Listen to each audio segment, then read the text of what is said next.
Bismillahirrahmanirrahim. Asyhadu an la ilaha illallah wa asyhadu anna Muhammadar Rasulullah. Allahumma sholli ala sayyidina Muhammad wa ala ali sayyidina Muhammad. Bincang santai bersama Sultan Dulang Mas. Antara Islam dan Kapitayan. Sekarang yang sedang trending adalah Kapitayan di Jawa. Jadi sebagai orang Jawa asli, saya banyak belajar dan mengetahui tentang Islam dan Kapitayan. Sebenarnya kalau kita runut lagi dari sejarah, dari Nabi Adam alaihi salam sampai Rasul terakhir Nabi Muhammad, itu bisa kita jelaskan begini. Sebenarnya dalam Islam itu kita kenal adanya hakikat dan syariat. Hakikat, hakiki, itu ditinjau dari manapun, itu satu wujudnya. Tapi syariat dalam sisi bahasa bisa mengalami peyoratif dan amelioratif. Peyoratif artinya bisa pengertiannya bisa menyempit, amelioratif pengertiannya bisa memperluas. Contohnya, kata saudara. Saudara biasanya yang dipahami adalah kakak beradik. Tapi saudara bisa memperluas kepada semuanya. Karena menganggap bahwa semuanya dikasih sayangi seperti kakak beradik. Berarti ini pengertian yang meluas. Nah, kata-kata ini akan lebih jelas lagi kalau kita bisa membandingkan. Unsur tertinggi dalam umat manusia adalah rasa. Kalau rasa, karena padaan bahasa Indonesia berdasarkan suku kata, kita baca yang cepat. Rasa.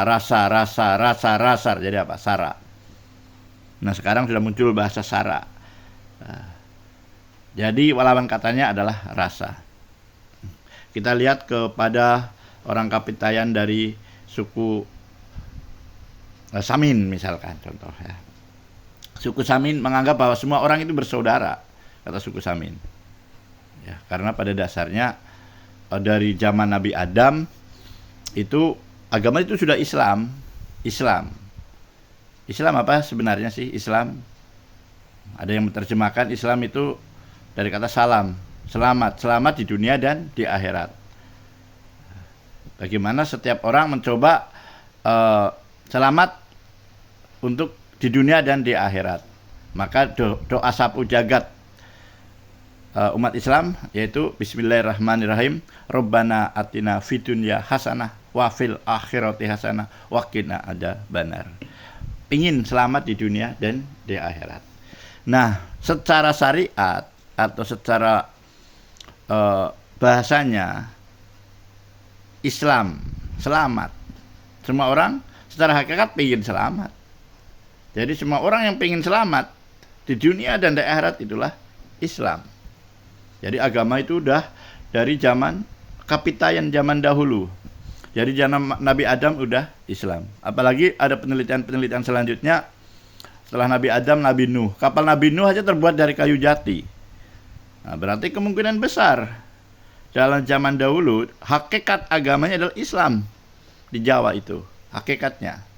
Makanya dia menganggap orang kadang-kadang yang karena dia masih salah paham, orang Islam dianggap oleh orang Kapitayan sebagai penyembah berhala karena dia dikira menyembah batu. Tetapi setelah diteliti sama. Itu ada batu kotak di tengahnya ada kosong tayan. Begitu juga di dalam ini. Jadi kalau zat Allah itu tidak bisa diperdebatkan. Jadi itulah kesamaan antara Tayan dan Islam. Maka orang Kapitayan itu hanya percaya kepada Allah, tidak ada tandingannya. Tidak ada tandingannya sama sekali. Kalau dalam lagu sekarang kok ngono kok dibanding-banding ke. Seperti itu. Jadi memang nggak bisa dibandingkan. Jadi orang Jawa zaman dulu ya Islam. Nah, hanya karena zaman dulu kan belum datang Nabi Muhammad sebagai nabi penyempurna syariat terakhir. Nah, setelah syariat disempurnakan, syariat itu kan harus dipelajari dengan bahasa, adanya suatu kitab, Al-Quran. Al-Quran itu dijaga kemurniannya oleh Allah. Nah, karena Al-Quran dijaga kemurniannya oleh Allah, itu secara syariat pun tetap sama. Jadi disinilah menyatu antara hakikat dan syariat. Orang kalau hanya syariat aja, ya seperti itu. Kadang-kadang mereka tidak tahu esensinya. Tapi kalau udah mengerti hakikat ya A ya dikatakan A itu hakiki.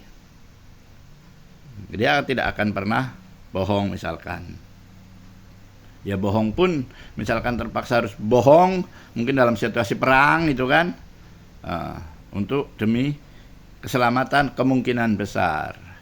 Itu masih bisa Allah ampuni. Dan Allah juga dosa apapun akan diampuni kecuali satu, yaitu menyekutukan Allah.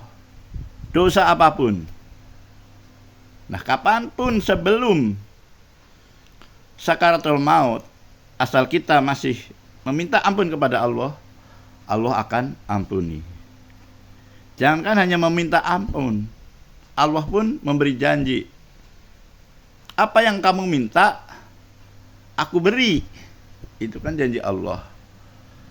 Nah, tapi ya itu setelah menyatunya hakikat dan syariat. Kalau menyatunya hakikat dan syariat, itu menjadi ma'rifatullah. Nah, orang-orang ma'rifatullah itu sudah bahagia di dunia dan di akhirat. Itulah ma'rifatullah. Kita mencapai ma'rifatullah. Bisakah kita bahagia di dunia dan di akhirat? Bisa, gampang. Syaratnya 1, 2, ikhlas dan tidak sombong. Sama dengan syarat surga. Syarat untuk masuk ke surga adalah ikhlas dan tidak sombong. Miftahul jannah, kunci surga itu. Demikianlah pembahasan singkat sebagai preface atau abstrak pertama dari Sultan Tulang Mas. Selamat bahagia di dunia dan di akhirat.